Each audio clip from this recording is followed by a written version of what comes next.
আল্লাহ বলেন আমার স্মরণ থেকে যে মুখ ফিরায় নিল, আমার বন্দিগি, আমার ইবাদত, আমার হুকুম পালন, আমি তার জীবন করে দেব সংকীর্ণ এবং তার হাসরের ময়দানে উঠাবো অন্ধ।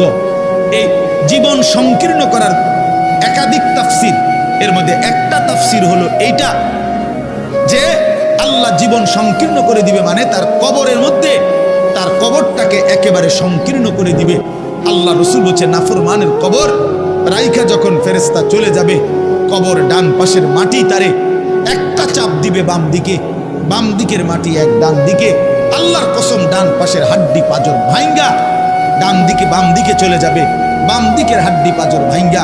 রাসূলুল্লাহ সাল্লাল্লাহু আলাইহি ওয়াসাল্লাম বলছে বন্ধু দেখেন হাত্তা তাখতালিফা আদলাউহু, এই দুই আঙ্গুল যেভাবে এভাবে একটার ভিতরে ঢুকে গেছে, খোদার কসম ডান পাশের হাড্ডি পাঁজর বাম পাশের হাড্ডি পাঁজর এইভাবে একটার ভিতরে ঢুকে যাবে।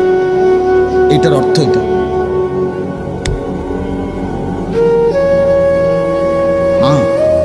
রাসূলুল্লাহ সাল্লাল্লাহু আলাইহি ওয়াসাল্লাম একদিন হযরত বারা ইবনে আযিব রাদিয়াল্লাহু তাআলা আনহু থেকে বর্ণিত, নবীজি একদিন এক সাহাবীর জানাজা পড়তে গেছেন।